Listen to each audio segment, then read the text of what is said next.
Olá, tudo bem, professor Alexandre Soares, continuando, é mais um bloquinho, é mais um bloco, agora, importante, hein? Gêneros e tipos textuais, Alexandre, possibilidade de prova enorme, mas principalmente quanto aos tipos, narração, descrição e dissertação, mas essa chamada ideia dos gêneros é legal ter uma noção. O gênero textual é como se fosse mais específico do que o tipo. O tipo é amplo, tá? Inclusive eu fiz um quadrinho para você. No próprio material você tem aí. Você vai imprimir e vai olhar esse quadrinho todo. O que eu apresento aqui é o puro sumo, é a essência. Vou falar bonito agora, é o mote. O mote é a parte principal. Mas eu fiz um quadrinho de coração, perdi maior tempo, você não vai pegar esse quadrinho e vai jogar fora. Você vai pegar esse quadrinho, vai imprimir, vai plastificar e vai ter na ponta da língua. O que eu vou fazer aqui é mostrar o mais importante. Isso também é legal, tá? Então vamos lá. Primeiro, gêneros textuais são identificados pelo assunto, lógico, pelo papel dos interlocutores, né? Locutores e quem está escrevendo, você vai entender. E pela própria situação da escrita. Repare só, um gênero textual é o artigo. A gente toda hora vê. Artigo é quando o autor, ele defende Marta Medeiros, Veríssimo, são toda hora, o tempo todo você está vendo artigos por aí, seja um artigo em um jornal, em uma revista. Alexandre, eu até entendo que o artigo nada mais é que uma tese, uma opinião que é desenvolvida pelo autor. Mas qual é a diferença entre um artigo e um editorial? O editorial também não é uma opinião defendida pelo jornal, pela revista? Sim. Agora, um detalhe importantíssimo, a diferença é que no artigo tende a haver a assinatura do autor. Agora, no editorial não existe assinatura. No editorial, o tal do texto opinativo não é direcionado a um autor, é direcionado ao veículo que, apresentou a tal da opinião. Repare, o editorial é um texto opinativo não assinado. É como se fosse assim, esta é a opinião do jornal O Globo, não é a opinião de Veríssimo. Ainda que Veríssimo tenha escrito o editorial do jornal. Isso já é importante. Então, artigo é um texto opinativo, né? Vamos colocar aqui com as características de uma dissertação, e texto opinativo assinado pelo autor. Editorial é um texto opinativo, em regra uma dissertação, seja ela argumentativa ou expositiva, vamos ver um pouquinho daqui a pouco sobre isso, e a diferença é que no tal editorial não haverá uma assinatura, não haverá um autor para aquele texto, é simplesmente a opinião da revista ou do jornal em que o editorial ele aparece, ok? Texto informativo é a reportagem. Infelizmente, mais um dia de chuva em São Paulo choveu, 8 mortos, na área da Zona Sul e na Zona Leste de São Paulo, houve alagamentos, é o texto informativo como você está cansado de ver. Então, o texto informativo, ele presta uma informação. Notícias, em geral, são textos informativos, tá? Já logo lhe adianto que o texto informativo, como gênero, é um dos principais para as questões de prova. Beleza? Então, agora vem, Fabão, joga para cá pro tio. Um texto didático. O texto didático é esse que você tem aí em mão. Então, repare que eu não falei em mãos, tá? Você não fica em pés, então você não recebe em mãos, você recebe em mão. Então, o texto didático nada mais é que um texto informativo, mas tem intenção. Quando eu falo que João passando pela Avenida Paulista, foi atropelado, quebrou 2 pernas.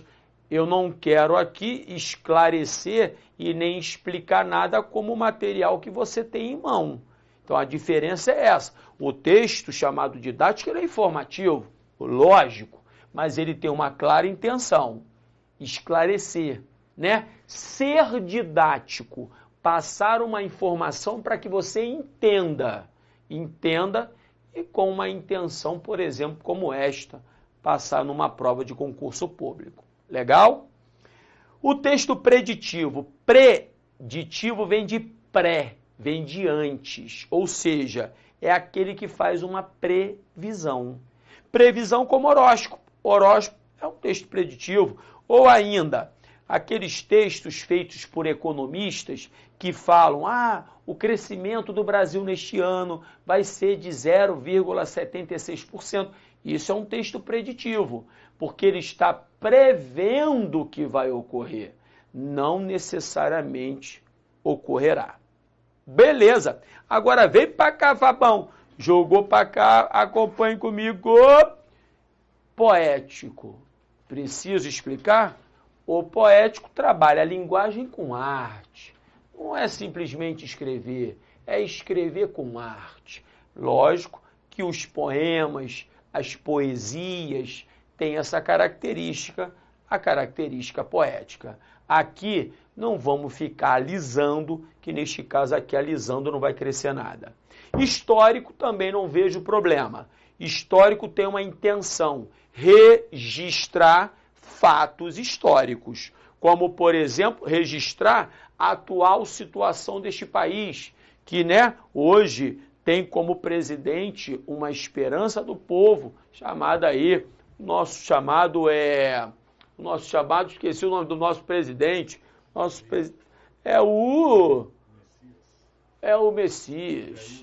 Jair Messias Bolsonaro, baseado na técnica aqui, é cheio de cultura geral, até ajuda o professor. Ou ainda aquele suicídio, texto histórico falando sobre o suicídio de Getúlio Vargas, muito interessante, Getúlio, período de Getúlio, legal pra caramba. Então aquele texto ali, que teve como intenção registrar um fato histórico, é lógico, tem o gênero histórico. Não vejo nenhuma dificuldade até agora, ok? Então, vamos continuar. Repare, vamos... Então, continuando, repare.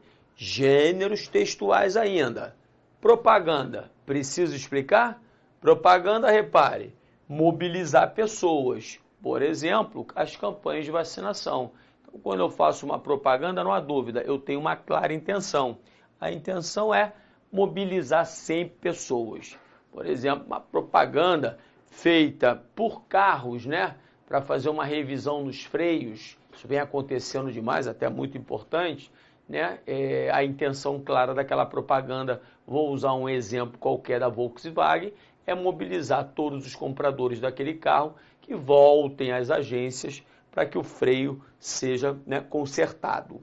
Publicitário, repare a diferença, a propaganda é para mobilizar, não quer vender nada. Publicidade não. O texto publicitário quer vender, quer persuadir o consumidor para vender alguma coisa. Pode vender uma ideia, pode vender um produto, pode vender o que você quiser. Mas o texto publicitário, repare, ele tem uma intenção, persuadir, convencer. E a propaganda é mobilizar pessoas, como, repito, como para uma campanha de vacinação contra a dengue. Tá legal? Então, cuidado com essa pequena diferençazinha aqui, tá? Vamos na sequência, vem comigo. Normativo é qualquer norma, é estabelecer diretrizes, como normas aqui, leis, decretos e por aí vai. Então, não vejo dificuldade aqui presente, não erraria uma questão. Então, agora, para fechar os chamados gêneros textuais, o normativo. O normativo ligado à lei, quando é lei, é para estabelecer uma diretriz, como as próprias leis e decretos. E o normativo como sentença, que tem a intenção de julgar, como a sentença, né, proferida por um juiz. Então aqui também não é uma questão de prova, mas só para saber, isso existe, ok? Então, todos os gêneros textuais que estão nesse quadrinho, dê uma olhada no quadrinho, imprima o papel aí que você tem, decore o quadrinho, faça um quadrinho bonitinho, plastificado, o amigo fez de coração para você, é bom você ter na cabeça, né? Ter em mente. Além dos gêneros, existem os tipos. Os tipos textuais, eles se diferenciam principalmente pela finalidade do texto, né? Qual é a finalidade? É contar uma história, uma narração? É descrever um ambiente? Descrição? É argumentar? Dissertativo, argumentativo? É informar? Dissertativo, expositivo? Então, a intenção desse texto é a principal característica para eu diferenciar, ou diferenciar, tanto faz, os tipos textuais. Aí vem, joga para cá, Fabão, vem com o papai. Repare, aí, de novo, eu fiz um quadrinho, agora eu vou tirar sem vaidade, tá? Sem vaidade, mas fiz um quadrinho bom, de coração. Fiz um quadrinho, pesquisa, botei um quadrinho bonito para você. Alexandre, deixa de ser safado, se em qualquer outro lugar... É só no Alfacom que vai ter o quadrinho, hein? Então pega esse quadrinho, imprima, plastifique e coloque lá pendurado, de frente para você no espelho. Descrição, narração e dissertação. Não há nada de mais não. Na descrição, tudo já aparece. Você descreve. E quem é que descreve? É o observador, é o que está observando, é o que está vendo. Por exemplo, descrever uma pessoa alto, olhos azuis, é loiro, mais ou menos uns 92 quilos. Foi ele que cometeu o crime na zona sul de São Paulo. Pô, loiro, de olhos azuis, 1,90 m para pegar o malandro ladrão não vai ser difícil não, né? Você não acha por aí. Então tá descrevendo o caboclo. Repare um detalhe, quando eu falei ele é loiro, ele é alto, ele pesa mais ou menos os 93 quilos, repare que o verbo ser, ele está no presente do indicativo. Isso é importante. O presente do indicativo e o pretérito imperfeito, a sala, antes da mudança, era arejada, a sala era branca, a sala era alta, tinha um pé direito alto, agora tudo mudou, agora a sala é pouco arejada, a sala não tem mais aquele pé direito bonito, a sala agora é azul. Repare que eu comecei com era, pretérito imperfeito, e parti para o presente. O presente do indicativo e o pretérito imperfeito do indicativo são os dois tempos verbais que caracterizam a descrição. Isso ajuda muito. Já na narração, vai ter de ter um enredo, vai ter de ter uma história, vai ter de ter personagens, vai ter de haver uma sucessão temporal. O que significa isso? Tem de haver uma mudança no tempo. A história do Joãozinho ontem, a história do Joãozinho hoje, como é que vai ser amanhã? Pense numa novela, pense num filme. Isso é narração. O filme, uma novela, são narrações. Você vai ali ter personagens, a novela vai começar hoje e ela vai caminhando, vai mudando o momento. Não continua no hoje, não fica hoje ad eterno. Vai continuar a novela, haverá uma história, um enredo, percebeu? Então eu vejo também com clareza a presença da narração. Detalhe importante, os tempos verbais da narração são dois. O pretérito perfeito, que é o campeão, repare, foi quando João chegou ao curso.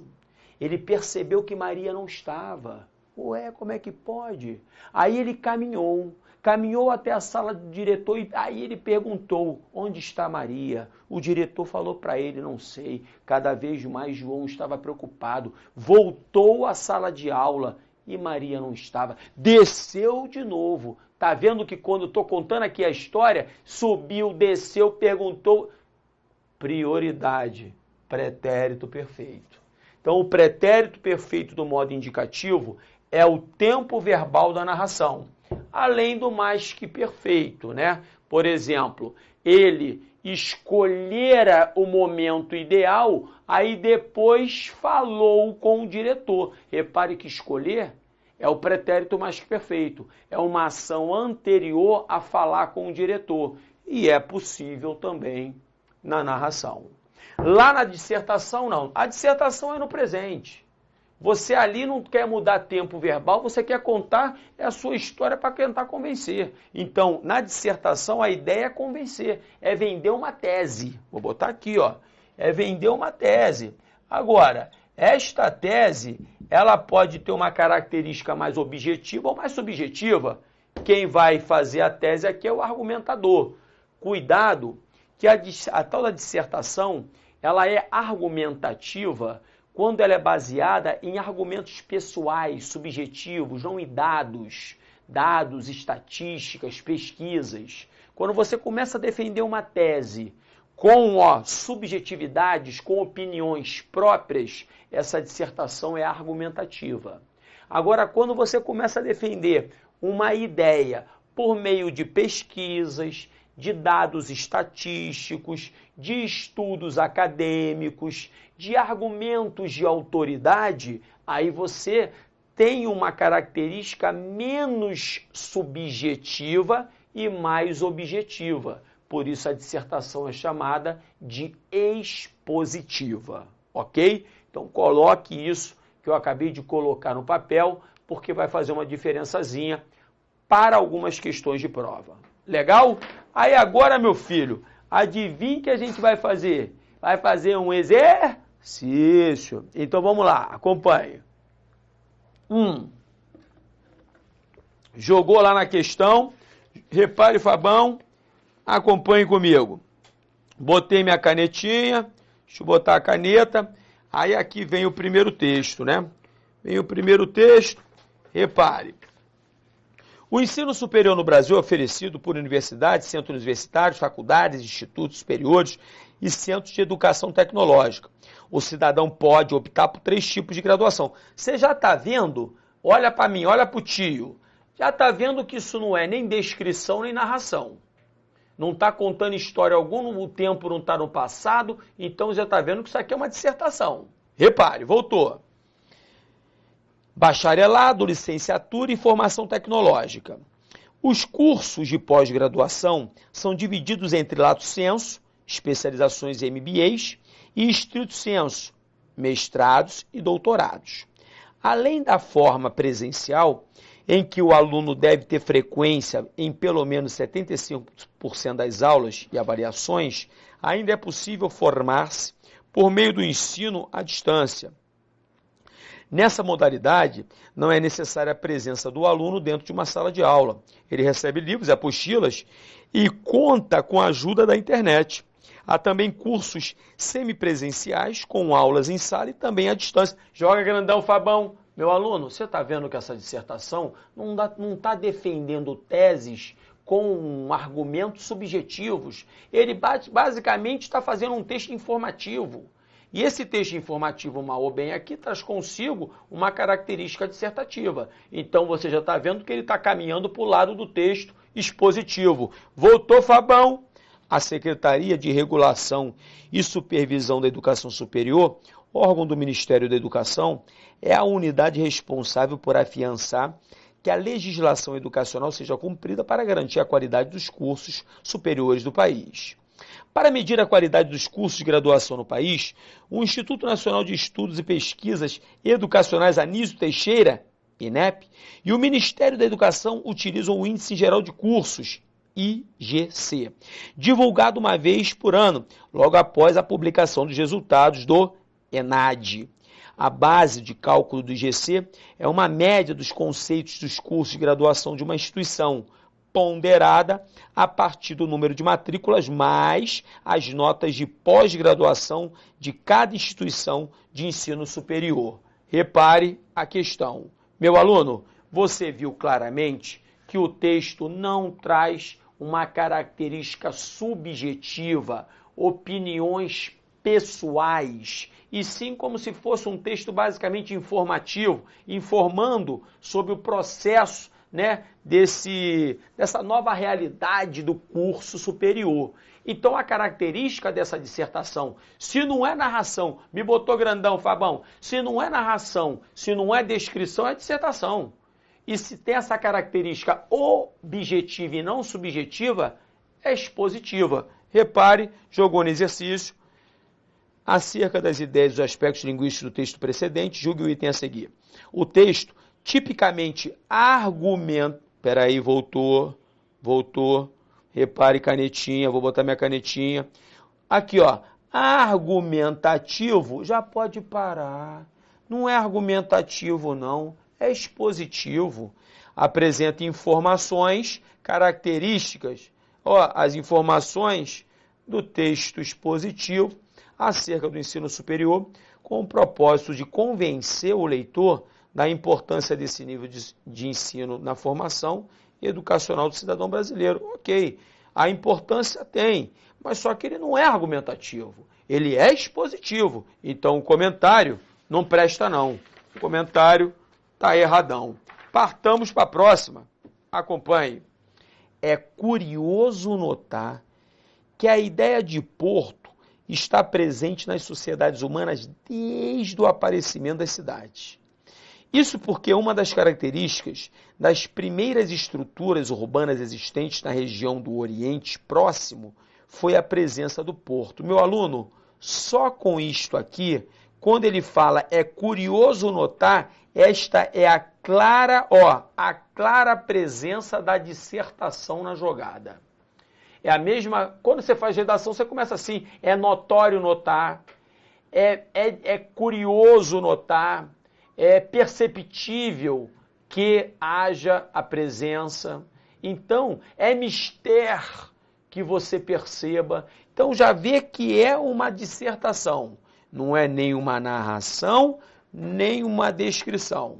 Mas aí ele vai, né? As primeiras cidades, no sentido moderno, surgiram no período compreendido entre 3100 e 2900 a.C. e vai continuar até o final trabalhando essa ideia. Legal. Então, para a gente ganhar tempo, vamos à questão.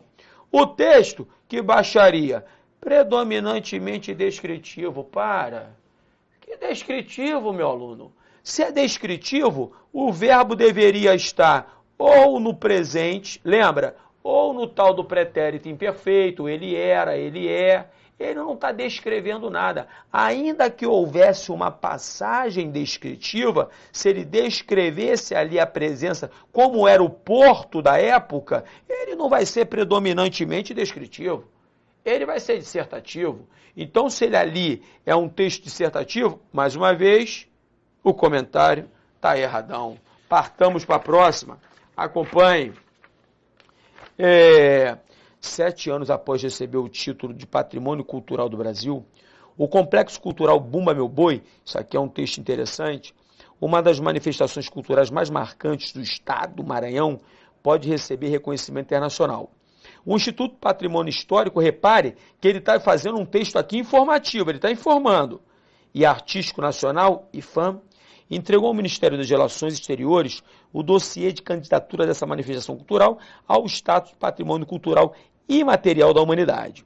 O título é conferido pela Organização das Nações Unidas para a Educação, a Ciência e a Cultura, a Unesco. Pode parar por aqui. Você vê claramente que ele aqui está informando. Se ele está informando, o texto é um conto, tá? De brincadeira. Um conto é uma historinha. Ele não está contando nada. Uma crônica? Não, uma crônica é aquela história do nosso cotidiano. Por exemplo, a crônica do Veríssimo quando vai ao bar da esquina. Um ensaio, como se fosse um ensaio de um teatro? Lógico que não. Artigo opinativo? Não, não é um artigo assinado como opinião. É simplesmente um texto com característica informativa. Se tem uma característica informativa, é uma notícia informativa, por isso a letra E, a E de elefante, tem de ser a resposta. Partamos para a próxima. Repare, narração é diferente de narrativa, uma vez que mantém algo de ideia de acompanhar os fatos à medida que eles acontecem. A narrativa é uma totalidade de acontecimentos encadeados, uma espécie de soma final, e está presente em tudo, na sequência de entrada, prato principal e sobremesa de um jantar, em mitos, romances, contos, novelas, peças, poemas, no currículo vitae e na história dos nossos corpos, nas notícias, em relatórios médicos, em conversas, desenhos, sonhos, filmes, fábulas, fotografias. Está nas óperas, nos videoclipes, videogames e jogos de tabuleiro. A narração, por sua vez, é basicamente aquilo que um narrador enuncia. Ele vai contar a história, aí vai continuar o texto. Legal. Com isso, já podemos analisar. Dadas as temáticas apresentadas e a presença de referenciais temporais, como as expressões nas últimas décadas, dos anos 80, dos anos 80 do século XX para cá, o texto classifica-se como narrativo. Repare, meu aluno, que aqui ele claramente, preste atenção, tem uma intenção. Ele tem a intenção de descrever a diferença entre narração e narrativa. Se você fizer a leitura do texto todinho, chegando ao final, você vai conseguir descrever para alguém. Descreva o que é narração. Descreva o que é uma narrativa. E essa descrição vai ser feita a partir da leitura desse texto. Então, este texto, ainda que tenha estes referentes temporais, ele não é uma narração. Aqui não está se contando uma história com personagens, com enredo, com mudança, com sucessão temporal, e sim tem uma intenção de descrever o que é narração e o que é uma narrativa. Por isso, esse texto ele tem característica descritiva. Se descritivo e informativo ele é, repare, ele está informando e descrevendo essa diferença, nós vamos chamá-lo de informativo e não narrativo. Por isso, o comentário está erradão. Agora vamos embora. Então não confundem. Aqui, simplesmente ele informa. Ele vai descrever um, vai descrever outro. No final da história, você consegue, pela informação apresentada, diferenciá-los. Vamos para a próxima. Acompanhe comigo. Na próxima, vamos lá.